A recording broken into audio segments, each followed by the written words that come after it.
अभी। Ma'am 2 minute रुकते हैं, देखते हैं। यस। मैंने बोला लिंक भेजा है, अभी 2 मिनट रुकते हैं ना। अच्छा, ठीक है, हम स्टार्ट करते हैं तो कैसे टाइम कम पड़ता है फिर हमारा। हम जो कल देख रहे तो क्वेश्चन वो आधा है, उसमें हमने कितने कमाल जमीन धारणा कायदा मतलब, कम से एक मिनट।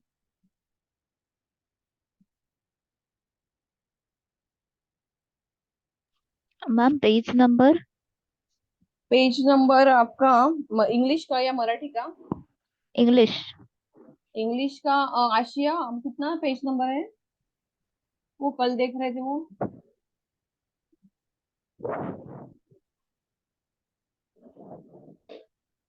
क्योंकि मराठी का पेज नंबर अलग है, मराठी का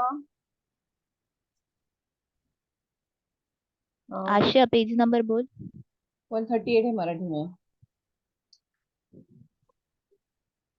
घूम गई है।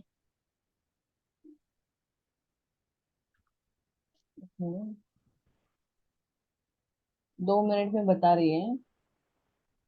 हाँ देखो,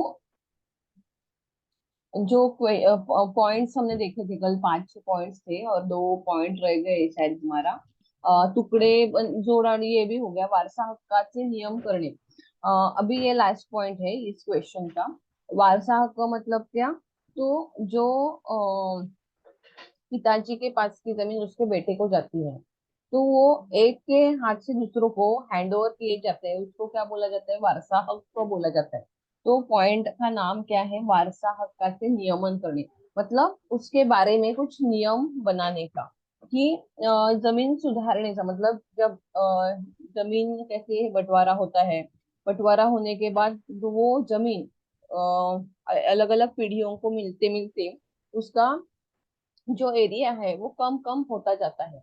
इसके लिए उसमें उन्होंने क्या नियमन किया कि कि जो ये पिताजी है उसके पश्चात उसकी जो प्रॉपर्टी है वो किसको मिलेगी? उनके बेटे को मिलेगी। लेकिन अगर जो कोई नौकरी कर रहा है, खेती नहीं कर रहा है, तो वो अपने मर्जी से अपनी प्रॉपर्टी छोड़ सकता है। क्यों? क्योंकि जो खेती कर रहा है तो वो सिर्फ उसके ऊपर डिपेंड है, और नौकरी कर रहा है उसको भी इनकम मिल रहा है। इसके लिए उन्होंने ये लॉ बनाया, लेकिन ये किसी कोई भी अभी फॉलो नहीं करता, क्योंकि हर एक को क्या है कि हर एक को अपनी प्रॉपर्टी पैरी होती है, जितनी ही छोटी हो या बड़ी हो। लेकिन इसकी वजह से उस टाइम पे बनाया गया था, लेकिन ये तो कोई फॉलो करता है नहीं। तो ये हमारा जो क्वेश्चन था, तो वो क्वेश्चन अभी खत्म हो गया है। अभी आगे वाला क्वेश्चन देखते हैं हम। सेकंड क्वेश्चन देखा हमने, वो हमने नीड देखी थी ना, नेचर एंड नीड। उसके बाद आगे वाला क्वेश्चन है, देखो आपके इसमें कौन सा क्वेश्चन है, पीछे देखो। नहीं। Explain in details the nature of land reform in India. पहला नीड वाला है मैम, नीड एंड हाँ। नेचर वाला। और हाँ, अभी बाद में है। वापस नेचर है ना। हाँ, वही हम हाँ देखें। नेचर है। ठीक है।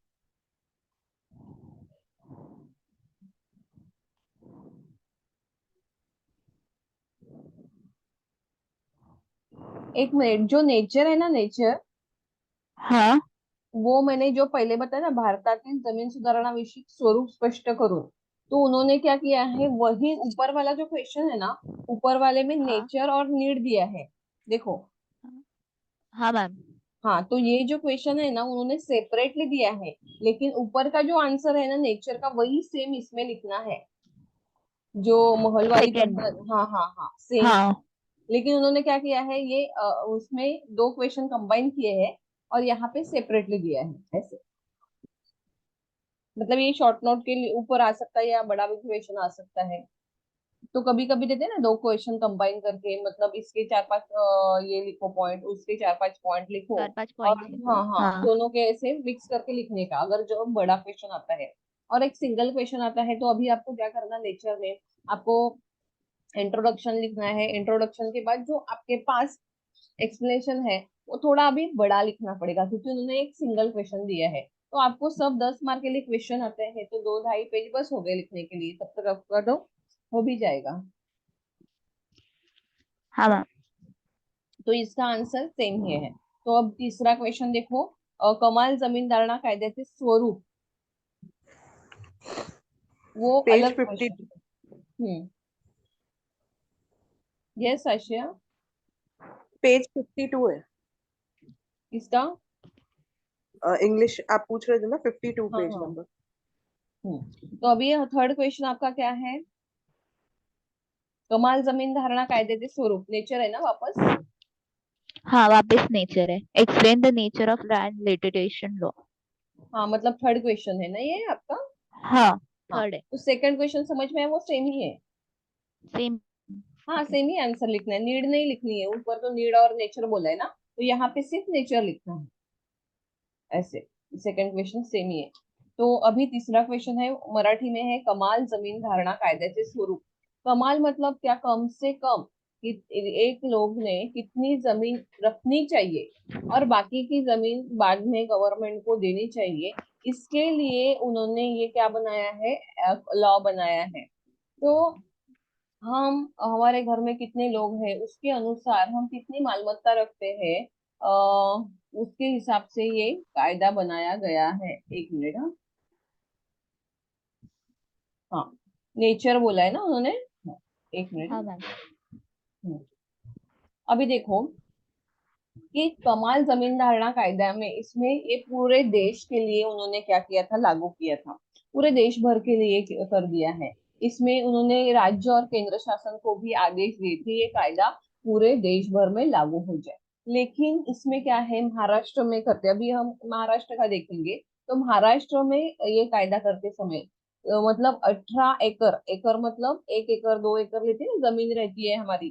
तो 18 एकड़ से 126 एकड़ जमीन या कायद्यामध्ये तरतूद ठेवण्यात आलेली आहे। मतलब कम से कम कितनी जमीन और ज्यादा से ज्यादा हम कितनी जमीन रख सकते हैं, उस टाइम पे ये जो कायदा बनाया। तो उसे क्या करते हैं, धारणा क्षेत्रावर कमाल मर्यादा घालणे, म्हणजे जास्तीत जास्त प्रत्येक शेतकऱ्याकडे किती जमीन असावी, यालाच कमाल जमीन धारणा कायदा असे म्हणतात। धारणा क्षेत्र मतलब क्या होता है, मतलब जैसे हम शर्ट परिधान करते हैं, शर्ट डालते हैं ना, ये तो शर्ट परिधान करते हैं, मतलब हम क्या करते हैं, कभी अलग अलग वस्त्र पहनते हैं। तो ये क्या हो गया, धारणा मतलब पहनना। वैसे हर एक इंसान ने अपने लिए कितनी जमीन रखनी चाहिए उसे धारणा बोला जाता है। जो आपका जो इंग्लिश में जो दिया है वो, तो कितनी जमीन रखनी चाहिए, ज्यादा से ज्यादा हम कितनी जमीन रख सकते हैं, उसके बारे में जो कायदा किया है, तो उसे क्या बोला जाता है, जमीन धारणा कायदा। कमाल जमीन धारणा कायदा, मिनिमम और मैक्सिमम हम कितनी जमीन रख सकते हैं। तो अभी देखो, जमीन अलग अलग स्वरूप की होती है।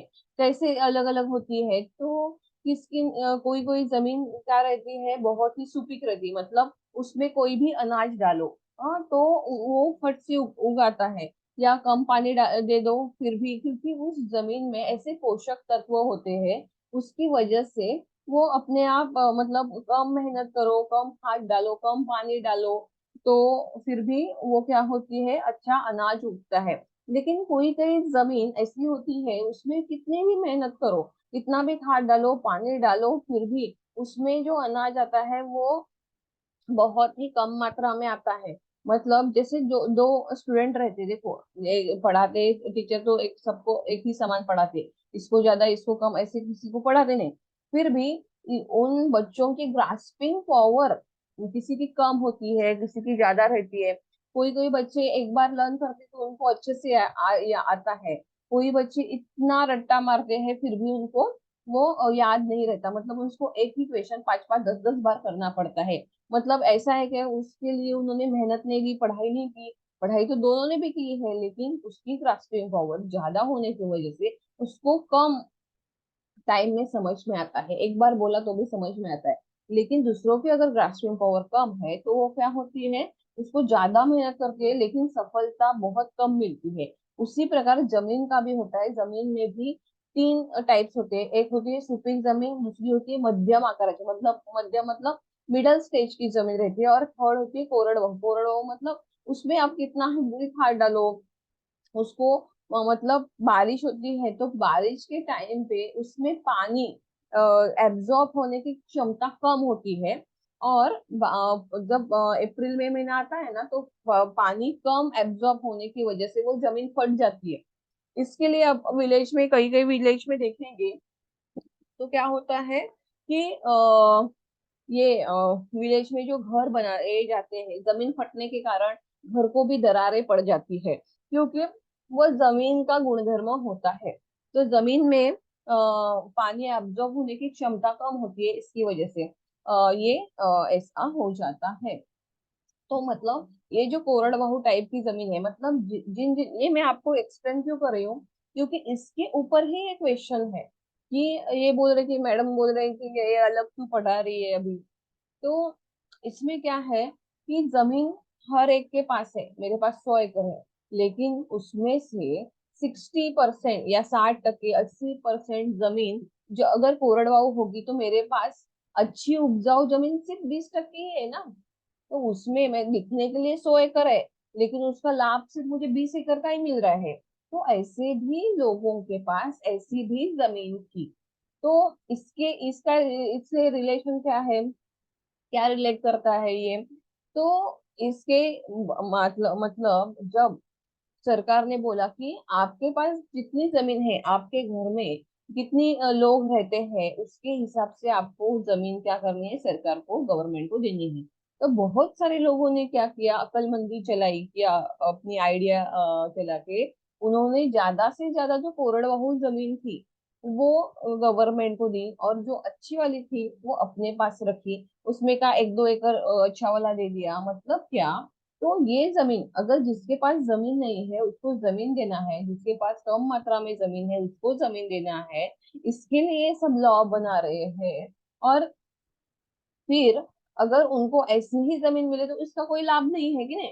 तो इसके लिए ये मैंने तीनों चीजें एक्सप्लेन की। मतलब सुपीक जमीन, मिडल स्टेज की जमीन उसको साधारण जमीन, या तीसरा है कोरडवाहू जमीन। तो कोरडवाहू जमीन और जो सेकंड नंबर की जमीन है उसका ज्यादा लाभ नहीं जो फर्स्ट वाले का है, ऐसे। तो इसके लिए साधारणतः 18 एकर जमिनीवर सरकारची जो सरकारच्या माध्यमातून काय होणार आहे, शेतीला पाणी पुरवठा होत असल्यास आणि 36 एकर जमीन कोरडवाहू असल्यास, म्हणजेच नापीक किंवा पडीक असल्यास एकूण 54 एकर जमीन प्रत्येक कुटुंबाला काय करता येणार आहे, ठेवता येणार आहे। मतलब एक इंसान, मतलब घर में आपके पास कितने लोग हैं, तो अभी आपके घर में 10 लोग हैं, तो उसके हिसाब से आपको 54 एकड़ जमीन आप रख सकते हैं।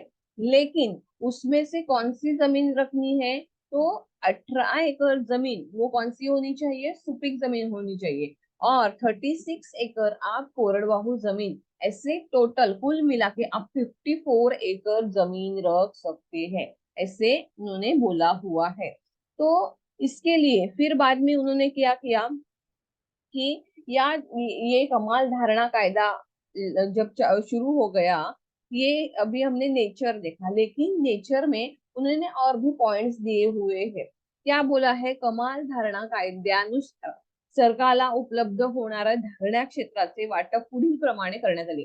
मतलब गवर्नमेंट को, मतलब अभी मैंने मैंने मेरे पास 500 एकड़ जमीन थी, तो मेरे परिवार के हिसाब से 150 एकड़ जमीन रखी है, बाद में 350 एकड़ गवर्नमेंट को दी है। तो ऐसे बहुत सारे लोगों ने, देश भर के लोगों ने अपनी जमीन क्या दी थी, गवर्नमेंट को हैंड ओवर की थी। और हैंड ओवर करने के बाद इस जमीन का डिस्ट्रीब्यूशन बाकी जनता में कर दिया गया था। तो डिस्ट्रीब्यूशन करते समय क्या क्या उन्होंने सब उनको ये पॉइंट्स इसमें क्या क्या किस प्रकार का इसका इसका डिस्ट्रीब्यूशन किया था। तो उसका पहला पॉइंट है विस्थापित कुएं। विस्थापित मतलब जिनके पास जमीन नहीं है, वो दूसरों के पास जमीन खेती कर रहे हैं, ऐसे जो लोग हैं किसान है, उसको विस्थापित कहा जाता है। तो उसके लिए उन्होंने क्या कहा है, तो या इस कायदे के अनुसार उपलब्ध झालेल्या जमिनीचे वाटप करताना जमीनदार आणि सावकारांकडे काम करणाऱ्या शेतमजुरांना शेती व्यवसायातून अलिप्त वेगळे अशा शेतमजुरांना विस्थापित कुळे म्हणतात, अशा कुळांना जमिनीचे वाटप करण्यात आले।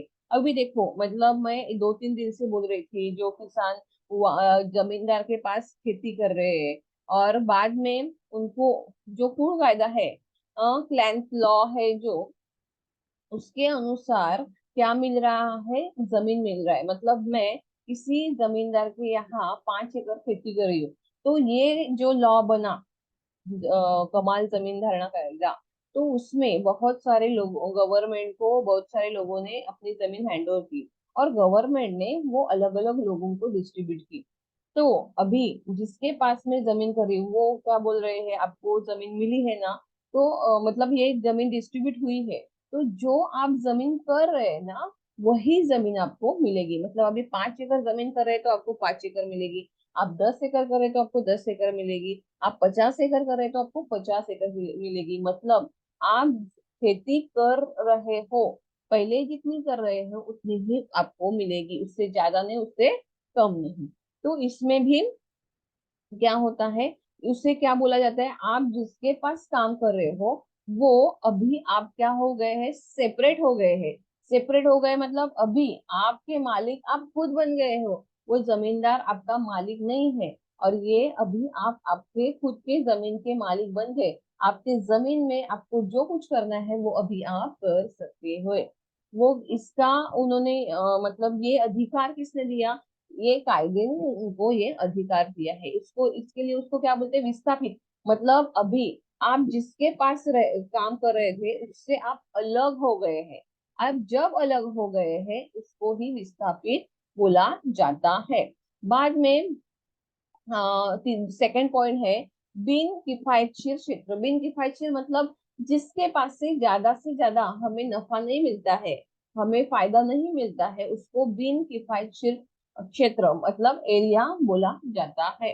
तो देखो, ज्या शेतकऱ्यांच्या जमिनी बिन किफायतशीर होत्या, मतलब वो कोरडवाहू टाइप के, मतलब कितना भी अनाज डालो, कितना भी खाद डालो, पानी डालो, फिर भी उससे ज्यादा फायदा मिलता नहीं, ऐसा एरिया, ऐसे क्षेत्र, अशा शेतकऱ्यांना त्यांच्या जमिनी किफायतशीर होण्याच्या दृष्टीने या कायद्यात उपलब्ध झालेल्या जमिनीचे वाटप करण्यात आले। मतलब जे मेरे पास 50 एकड़ जमीन है, उसमें से 45% जमीन उपजाऊ नहीं है, तो मेरे पास 5 ही एकड़ जमीन है, बोलने के लिए तो 50 एकड़ है।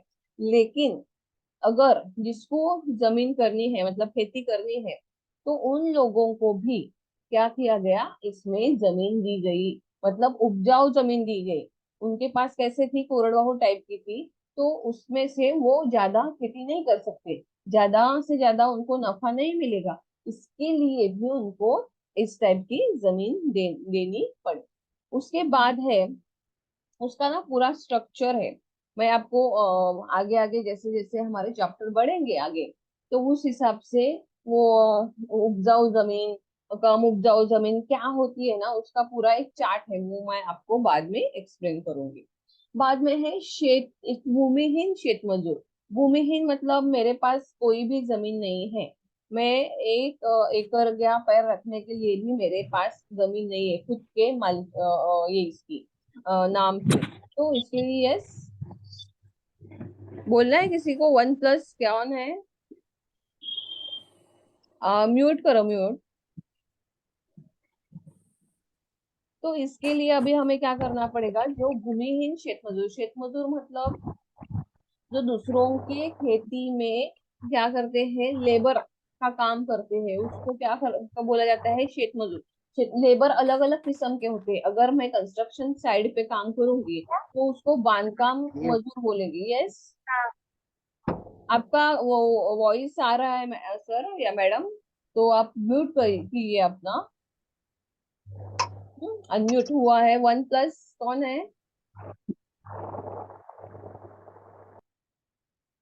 ठीक है। देखो, ये जो अलग अलग मतलब शेत मजदूर होते हैं, मतलब लेबर होते हैं, अगर कंस्ट्रक्शन साइड पे जो काम करते हैं उसको बांधकाम मजदूर बोला जाता है। जो लोग खेती में काम करते हैं, मतलब जिनकी आमदनी ज्यादा से ज्यादा जिस व्यवसाय मतलब बिजनेस से मिलती है, जिस काम से मिलती है, वो उसका लेबर कहलाता है। अगर उसके घर में 50 या 55 या 90% जो सैलरी आती है, अगर जो लेबर है वो कहाँ से आती है, खेती में काम करने की वजह से आती है, तो उसे क्या बोला जाता है, शेत मजदूर। मतलब खेती में काम करने वाला मजदूर बोला जाता है।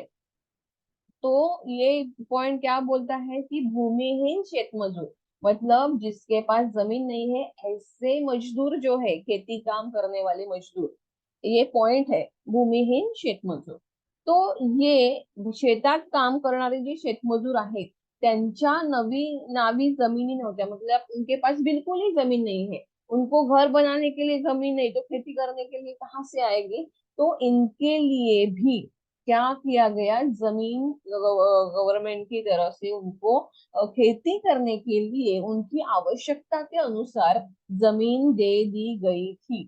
ठीक है, तो ये उनका जो नेचर था, ये नेचर के पॉइंट है, तीन ही पॉइंट है। अगर आपको उसके बारे में और कुछ है तो आप शुरू का इंट्रोडक्शन लिखो। इंट्रोडक्शन के बाद मैंने जैसे बोला कि कितनी एकड़ जमीन रखनी है, वो एक पैराग्राफ लिखो। उसके बाद ये तीन सब पॉइंट आते हैं। पहिला पॉइंट विस्थापित कुळ, दुसरा आहे बिनकिफायतशीर क्षेत्र, आणि तिसरा आहे भूमिहीन शेतमजूर।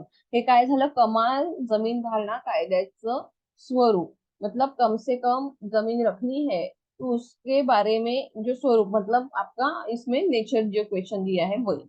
उसके बाद कौन सा क्वेश्चन है आपके इसमें, शॉर्ट नोट है क्या?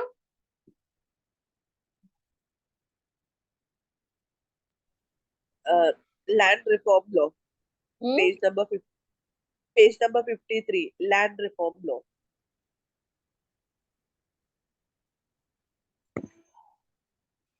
एक मिनट हाँ।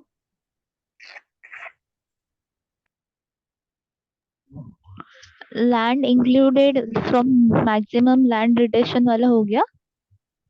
हाँ, वही हमारा चल रहा है ना, लैंड अच्छा वही रिफॉर्म चल का रहा है। वही चल रहा है, लेकिन आपको उसमें मेरे इसमें क्वेश्चन क्या है, कमाल जमीन धारणा कायद्यातून वगळलेल्या जमीनी, मतलब ये जब कायदा किया, लॉ किया रिफॉर्म का, तो उसमें से कुछ जमीन लैंड है वो उसको हटाया गया। वो ऐसा कुछ क्वेश्चन है आपके यहाँ पे, है क्या ऐसा कुछ क्वेश्चन? कौन कौन से क्वेश्चन है और उसका मूल्यमापन? शॉर्ट हम नोट्स लोग में हम्म। फर्स्ट वन है land. Land reform in India ना।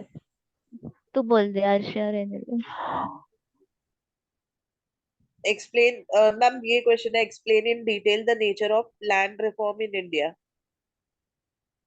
ये अभी अपन ने देखे, अभी लैंड हाँ, रिटेंशन लॉ। कौन सा है, रिटेंशन? हाँ,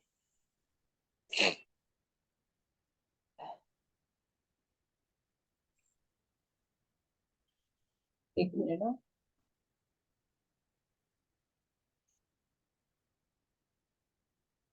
पेज नंबर 53। ये सिर्फ इतना ही बोला गया है क्या, लैंड रिटेंशन लॉ इतना ही बोला है, मतलब शॉर्ट नोट बोली है क्या? नहीं, बड़े डिटेल आंसर में है ये।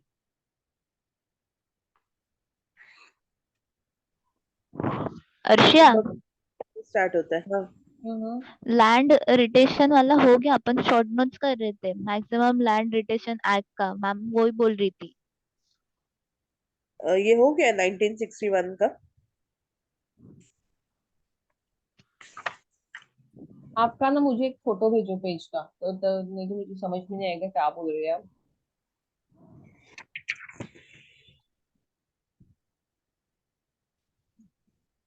मैम देखो, वीडियो में दिख रहा हाँ, है, वीडियो में।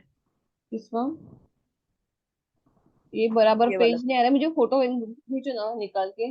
ये तो हो गया ना अभी, maximum land retention law act 19, ये पॉइंट दिए हैं आपको।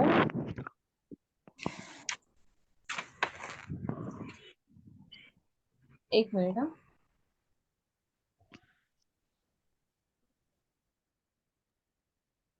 जमीन सुधारना कायदे, वही हम चल रहा था, वापस बोलती हूँ आपको। ठीक है, आपको लग रहा है ना, तो वो भी लेती हूँ मैं, कोई बात नहीं। देखो, कमाल जमीन धारणा कायदा 1961, हाँ, जो यहाँ पे मेरे पास मराठी में है, तो आप उसका बुक में देखो, मैं उसका एक्सप्लेन करती हूँ। तो बाद में तुम्हाला वो दिए ना स्वरूप, जमीन कमाल धरण्याचे स्वरूप दिलेलं आहे, वही एक्सप्लेन किया था। हाँ, मतलब लेकिन उन्होंने यहाँ पे टेबल दिया है ना। रिटेंशन मतलब कौन सा? जमीन सुधारणा कायदा। मतलब अभी अलग अलग डिस्ट्रीब्यूशन हुआ है, किसी को कम हुआ है, किसी को ज्यादा हुआ है, किसी के पास ज्यादा अच्छी वाली जमीन है, किसी के पास ये वाली जमीन है। मतलब जहाँ पे अनाज डालो लेकिन मेहनत करनी पड़े, लेकिन वो क्या होता है, ज्यादा से ज्यादा उनको इनकम नहीं मिलता। इसके लिए वो जमीन सिर्फ दूसरों को हैंड ओवर नहीं करनी है।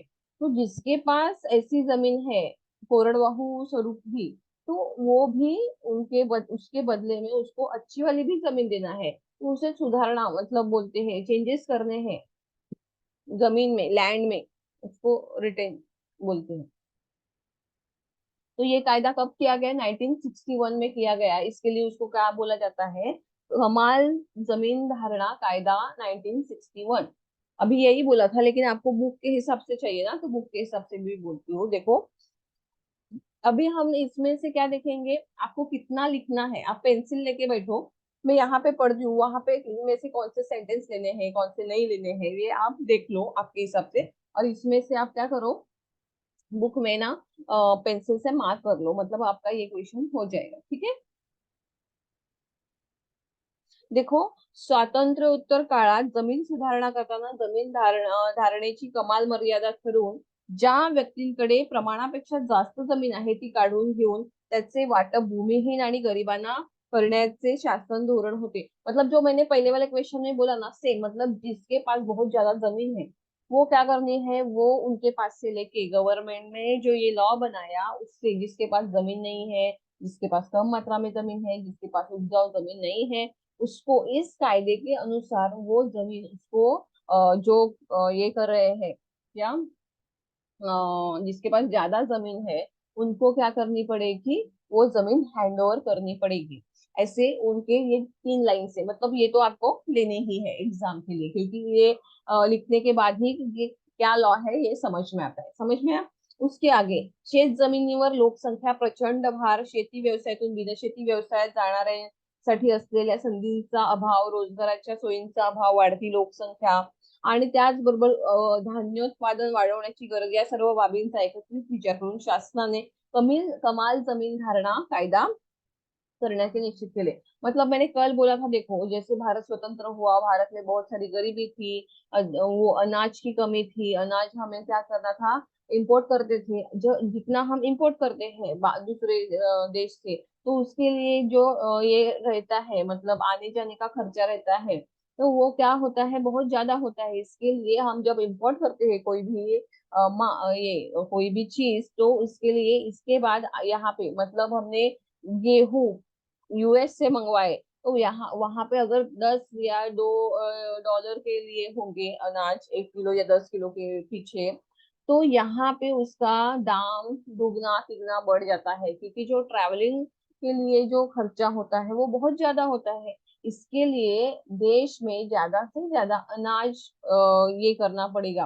क्यों करना पड़ेगा? देश के लोगों को जो गरीबी है, जो भूखे पेट रहते हैं, उनके लिए अनाज होना चाहिए। दूसरी बात, देश को क्या करना है कि आ, हमारे देश को भी, हमारे मतलब देश में ज्यादा से ज्यादा खेती, ये हमारा व्यवसाय है, तो ये इससे ही हमारे देश का क्या चलता है, खर्चा चलता है। मतलब जैसे हमारे घर में जो नौकरी करता है उससे हमारा खर्च चलता है, मतलब जो काम में से ज्यादा पैसा मिलता है उससे हमारा घर चलता है। उसी तरह का देश में कौन सा, मतलब किससे ज्यादा से ज्यादा देश का खर्चा चलता है, मतलब देश का सब आर्थिक व्यवहार कैसे होता है, तो खेती के माध्यम से होता है।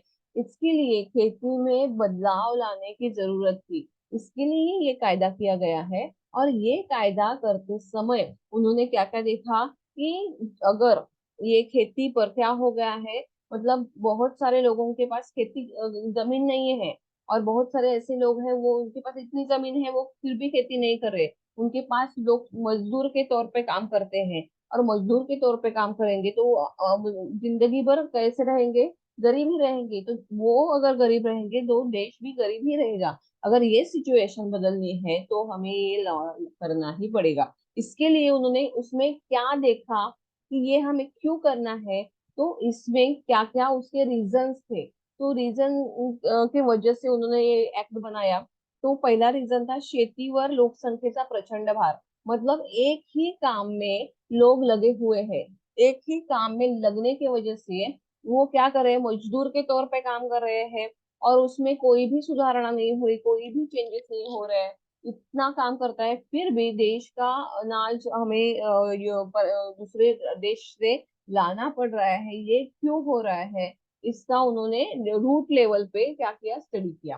बाद में शेती व्यवसायातून बिनशेती व्यवसायात जाणाऱ्यांसाठी असलेल्या संधीचा अभाव। मतलब जैसे कि अभी इंडस्ट्रियलाइजेशन है, यहाँ पे खेती की जाती है क्या, नहीं, यहाँ पे इंडस्ट्री में काम किया जाता है। मतलब खेती जो खेती करते हैं उनको ज्यादा से ज्यादा लोग खेती करते हैं, लेकिन इसके अलावा अलग अलग क्षेत्र में काम करने वालों की संख्या बहुत कम थी। मतलब हमारे देश के 80% लोग खेती में ही लगे हुए हैं। अगर हम दूसरा काम धाम नहीं करेंगे, यस दीपिका बोलना है, हाँ, ठीक है। तो नहीं करेंगे तो हम क्या होगा, दूसरा काम धाम नहीं करेंगे तो इसमें क्या होगा। मतलब एक ही, मतलब जैसे स्कूल है, नहीं, जैसे कि अभी ये है, अभी सभी इंजीनियरिंग कर रहे हैं। वो क्या होता है, बाद में इतने लोग बढ़ जाते हैं इंजीनियरिंग वाले कि कंपनी में से उनको निकालना पड़ता है। क्यों? क्योंकि एक ही सेक्टर में बहुत सारे लोगों की संख्या बढ़ गई है। काम तो उतना ही है, लेकिन काम करने वालों की संख्या बढ़ गई है, और उतना हर एक कंपनी को परवड़ता भी नहीं है, तो इसके लिए उनको कम किया जाता है। लेकिन खेती में ऐसा कैसे करेंगे ना, तो इसके लिए लोग मजदूर, मतलब कम से कम मिले तो भी चलेगा, लेकिन मुझे काम दो, 2 वक्त की रोटी मिलनी चाहिए। इसके लिए खेती में से इधर सेक्टर में काम करने वालों की जो संख्या थी वो कम थी, या उसमें जो काम करना काम भी है वो भी कम थे। अभी कैसे बहुत सारे सेक्टर्स ओपन हो गए, गांव में भी 10 अलग अलग टाइप की आपको नौकरियां मिलेगी। जेरोक्स सेंटर है, अलग अलग बूथ्स है, वो वहां पे नौकरी मिल जाती है आराम से। स्कूल है, इंग्लिश मीडियम, मराठी मीडियम, अलग अलग सेक्टर है, वैसे पहले नहीं था। इसकी वजह से ये प्रॉब्लम होता था। बाद में आगे वाला पॉइंट उन्होंने रीजन क्या देखा, तो रोजगाराच्या सोयींचा अभाव। रोजगार मतलब नौकरी की जो ये थी, स्कोप था, वो बहुत कम था। नौकरी मतलब मतलब अभी नौकरी मतलब सिर्फ जॉब ही नहीं, तो कोई भी बिजनेस हो सकता है। मतलब खेती का हो, जैसे कारागिर हो, पहले कैसे मिट्टी के बर्तन बनाना, या फिर नक्शी काम करना, ये एम्ब्रॉयडरी करना, अलग अलग तरीके का काम चलता था, वो भी उसमें भी कमियां थी। तो इसीलिए लोग एक ही सेक्टर में ज्यादा से ज्यादा काम कर रहे हैं। बाद में आगे वाला उन्होंने पॉइंट देखा है, त्याचबरोबर धान्योत्पादन वाढवण्याची गरज। धान्योत्पादन वाढवण्याची मतलब ये सब तो मुश्किलें है ही, लेकिन इसके साथ हमें क्या करना है, खेती में से ज्यादा उत्पन्न लेना है। मतलब 1 एकड़, 2 जगह पे 1 एकड़ जमीन है, एक पारंपरिक तरीके से कर रहा है, एक आधुनिक तरीके से कर रहा है। तो आधुनिक मतलब क्या, उसमें हाइब्रिड सब अनाज ये रहते हैं, सीड्स रहते हैं।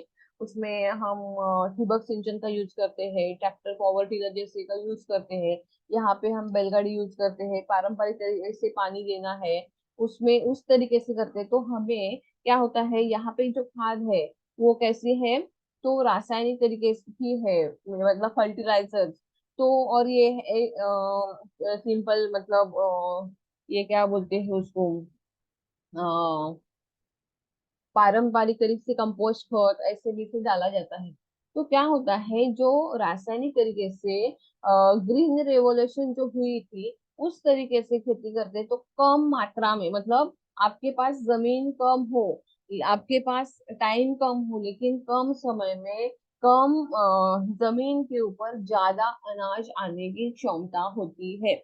इसके लिए ये उन्होंने क्या किया कि अभी देश को आगे बढ़ाना है, ये सब कमियां तो है ही, लेकिन फिर भी हमें क्या करना है, आगे जाना है।